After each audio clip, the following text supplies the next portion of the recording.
Hey, remember Michael Newdow? He's that prominent atheist lawyer who spent the past decade and more arguing for the abolishment of things like one nation under God and the Pledge of Allegiance and in God we trust on all of our currency here in the US.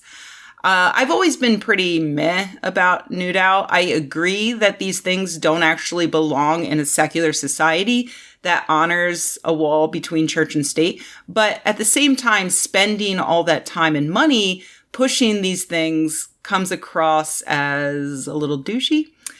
It's the sort of thing that can just inspire Christians to band together and pretend as though they're being oppressed by mean old atheists, and we don't actually really get anywhere in the war against theocracy.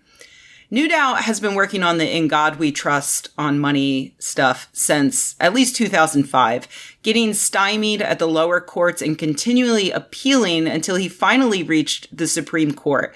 After 14 years, the case finally landed with the Supreme Court on Monday of this week. And after all of that time, they said, nope, they didn't hear the case. And they didn't even bother to say why. Just like that, poof, gone.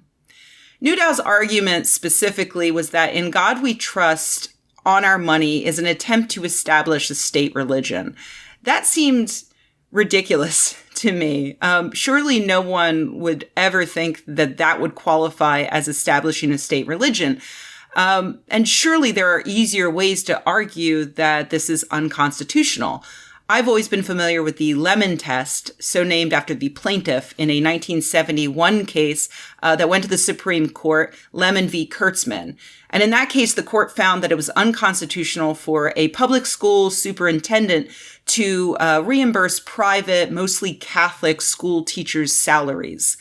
The court found that when it comes to government referencing religion, the statute must have a secular legislative purpose.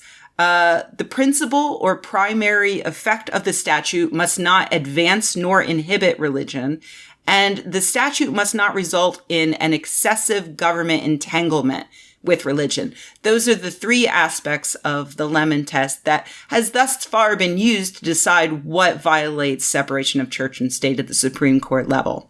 The problem is that a lot of legal types seem to find the Lemon test to be too vague and therefore confusing and unpredictable in how it's applied. This is my own completely unprofessional opinion. I am not a lawyer, but it definitely seems like the Lemon test is most hated by the types who are more conservative Christian, who might not like that it does apply to pretty much every incident in which Christians try to cram God into random aspects of public life. For instance, it was used in the Kitzmiller v. Dover evolution case. Clarence Thomas, for instance, hates it. Scalia called it a ghoul in a late-night horror movie. And now that the Supreme Court is stacked with mostly conservatives, we might be seeing the Lemon test go away. The problem is, what will it be replaced with?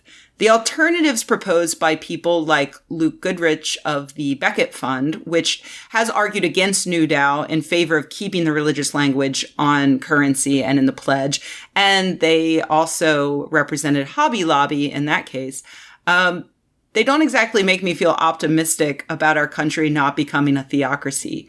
SCOTUS is currently hearing arguments in American Legion v. American Humanist Association, in which the AHA is arguing that a cross at a World War I memorial is unconstitutional.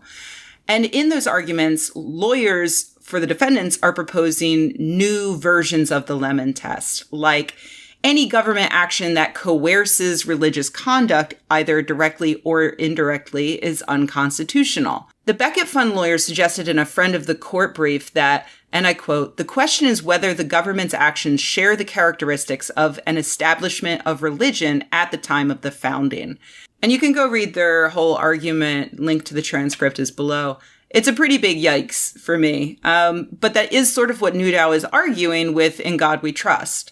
The problem is that nothing short of an actual government building a church and making citizens attend it is going to clearly pass that test.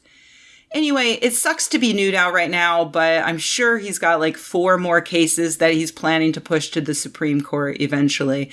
But it seems increasingly like a pointless, even Sisyphean task that's only distracting him and other atheists from the real problem, a stacked SCOTUS that might be about to start chipping away at separation of church and state.